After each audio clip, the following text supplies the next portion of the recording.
Bloodborne, the greatest game of the last console generation, turns 6 years old next month.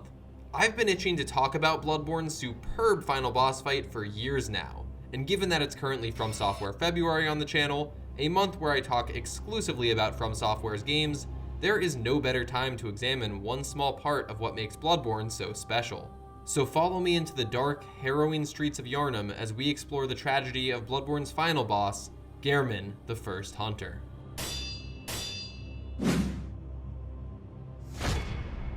To be clear, Bloodborne has 3 possible final bosses, but since most players will fight Gehrman on their first playthrough, and since he is by far the most interesting of the 3 characters that you can fight, we're going to be exclusively covering Yharnam's First Hunter in this video. To fully appreciate the genius of this duel, we first have to understand its setting, the Hunter's Dream. The Hunter's Dream serves as the hub area for the game, as it's the only location where the player is truly safe and secure from the horrors of the waking world. It's a peaceful, relaxing area that exists in its own pocket dimension, entirely cut off from the rest of Yharnam. Yet despite that, I'd argue that it's the most insidious location in Bloodborne. Okay, a bit of backstory. The Hunter's Dream is, as the name implies, a dream, which was brought into existence and made tangible by a Great One known as the Moon Presence. While Bloodborne's mysterious, godlike Great Ones are largely unknowable due to their enlightened level of consciousness, we do know 2 things about them. Great Ones can be communicated with in some form, and all Great Ones inevitably lose their children, causing them to yearn for a replacement. Using this knowledge, Lawrence, the founder of the Healing Church and a close friend of Gehrman's, summoned the Moon Presence and struck some sort of arrangement with it.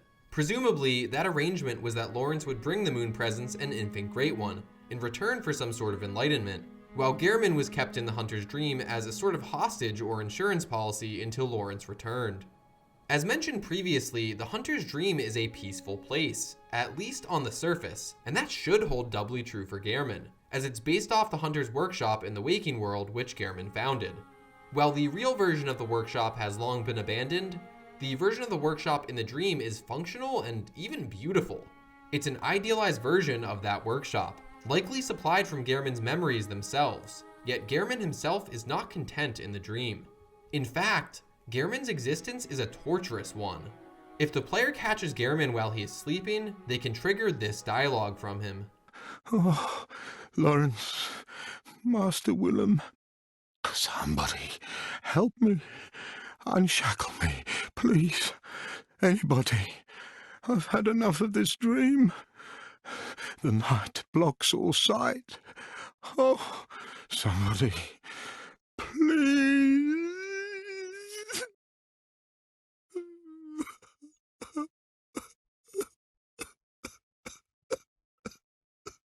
Notice that Gehrman doesn't display any anger or resentment towards Lawrence for sequestering him in the dream for so long. Rather, Gehrman seems entirely convinced that Lawrence will return, despite the fact that, unbeknownst to Gehrman, Lawrence turned into a beast and died long ago. With that in mind, it's heartbreaking that Gehrman's faith in Lawrence will never be rewarded. To emphasize just how long Gehrman has been trapped in the Hunter's Dream, look at the amount of gravestones littered around the area. Each gravestone represents a hunter who has visited the dream and now passed on from it. And there are literally hundreds of graves, with many of them nearly being swallowed by tree roots and foliage. Time clearly doesn't pass normally in the Hunter's Dream, and that has allowed countless hunters over the years to become ensnared by it and ultimately released from it. Yet Gehrman remains after all this time, until the player character arrives. The player character, too, has been trapped in the dream with Gehrman, but after they've outlived their usefulness to the Moon Presence at the end of the game, Gehrman offers them a way out. Good hunter, you've done well. The night is near its end. Now, I will show you mercy. You will die, forget the dream, and awake under the morning sun. You will be freed from this terrible hunter's dream. If the player chooses to submit their life, they will be killed by Gehrman and released to the waking world, with seemingly no memory of the night. But most players will likely choose to reject Gehrman's offer, and that is where the battle begins.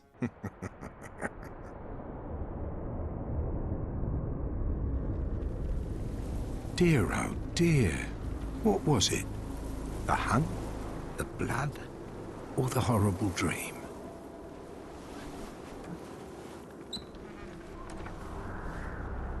Oh, it doesn't matter.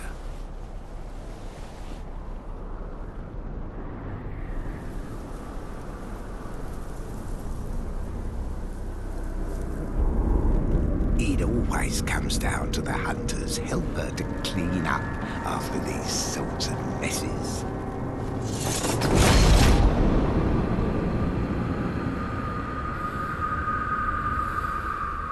Tonight, Gehrman joins the hunt.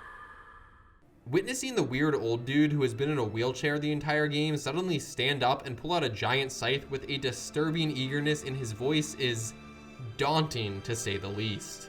And Gehrman backs up this feeling of intimidation once the fight breaks out, attacking in frightening bursts of speed with his scythe. Like the player, Gehrman can transform his weapon and wield a firearm in his left hand. He can even parry and visceral attack the player if he's quick enough. He can also use the art of quickening, a technique that allows hunters to dodge faster than normal, which is also a technique that the player can employ. It's just one of the many gameplay parallels between Gehrman and the player, which neatly matches the narrative parallels between the two as well, but we'll cover that further in a bit. Similar to Gwyn, the final boss of Dark Souls, Gehrman can be largely trivialized by parrying his attacks. And similar to Gwyn again, while this can skew the difficulty of the fight a bit too far into easy territory, that only adds to the tragic nature of the duel in my opinion. Gehrman is without a doubt a challenging boss, but I wouldn't say he's brutally difficult. His health pool isn't particularly large for the end of the game, and he can be successively staggered from many attacks. Yet by the time Gehrman enters his final phase, he draws upon some cosmic power granted to him by the moon presence in a last-ditch effort to kill the player character and banish them from the dream. This grants Gehrman improved stagger resistance as well as several ridiculous new attacks. But most importantly, it demonstrates that Gehrman does literally everything within his power to spare you from his own terrible fate. Battling the first hunter in a gorgeous field of white flowers while the workshop burns in the background beneath a moonlit sky is thrilling to say the least. And the many gravestones sprawled across the dream serve as a constant reminder of how many hunters before you have failed to overcome Gehrman. Speaking of these other hunters, when Gehrman says, Dear, oh dear, what was it? The hunt? The blood? Or the horrible dream? this indicates that these are the reasons why Gehrman has had to release previous hunters from the dream in the past. Unwilling to submit their lives, they had either been consumed by the madness of the hunt, their lust for blood, or the unending agony of their existence in the hunter's dream. Imagine how Gehrman must feel, having seen dozens, if not hundreds of hunters choose to be freed from the dream while Gehrman himself remains trapped. It's an almost unimaginable horror, a horror that has made Gehrman's life a tragically long one. And that tragedy is heightened by what may be the greatest part of the entire fight, the music. In my humble opinion, this is the greatest boss track in any From Software game, and I do not say that lightly.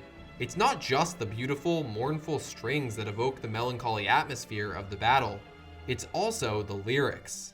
Yes, the chanting that heralds the final phase of the conflict is actually the singer's chanting in Latin. The phrase, "Great One, look upon me and grant eternal mercy," is repeated several times throughout the song, and clearly alludes to Gehrman begging the moon presence, his captor, for mercy. But it's the closing lines of the song that are particularly striking. "Hunter who holds in awe the abyss, but you were never supposed to be a scapegoat.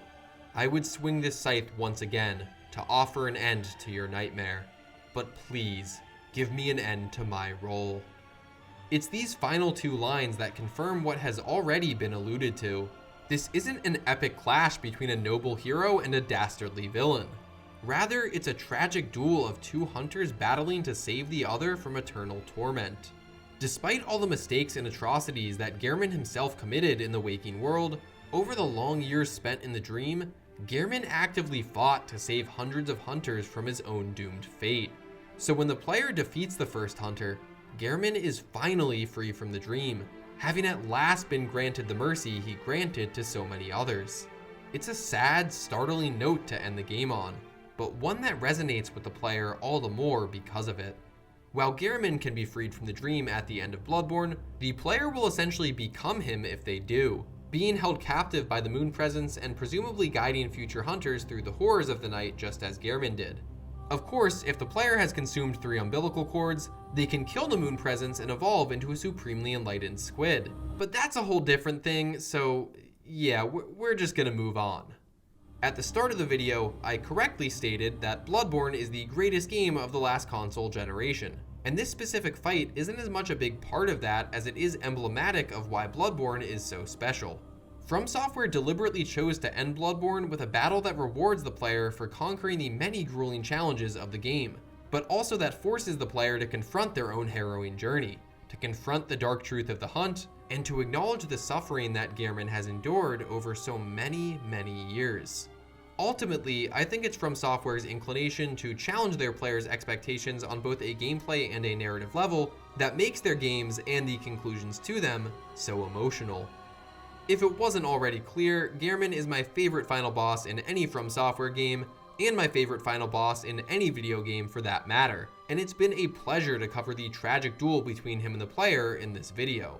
From Software February isn't over yet, as we still have to cover the electrifying climactic battle of Sekiro, From Software's most recent masterpiece.